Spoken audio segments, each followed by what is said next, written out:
fait, d'avoir choisi d'être éleveuse ou éleveur, c'est pas un choix anodin.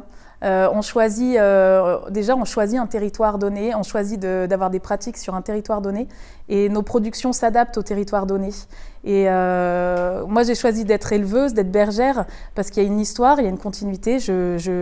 J'ai tout un savoir-faire qui m'a été transmise par des anciens, et je veux vivre cette continuité. Et pour moi, elle a du sens. Les critiques qu'on reçoit régulièrement de la part des abolitionnistes ou de la part des gens qui fantasment en fait cette nature soi-disant sauvage, pour nous, elle n'a pas lieu d'être, parce qu'on fait partie de ce tout très complexe et complet, et on ne peut pas s'extraire de ça. L'humain ne peut pas s'extraire du monde paysan, du monde de l'élevage, parce qu'on fait partie d'un tout. Nous, on essaye là aujourd'hui, on essaye de théoriser quelque chose qu'on vit au quotidien, et ce qui nous porte, nous, en tant qu'éleveuses et éleveurs, c'est le fait qu'on travaille avec du vivant, on travaille avec la vie, la mort fait partie du cycle de la vie, on travaille avec la nature, on ne se met pas en dehors de la nature, mais nous faisons partie de la nature.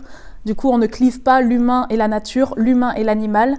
C'est une communauté que nous formons avec le troupeau sur un territoire donné. Et c'est pour ça qu'on ne peut pas cliver ces visions duales du fait qu'on serait dominant sur le règne animal, puisqu'on fait partie d'une communauté entre le territoire, l'humain et l'animal.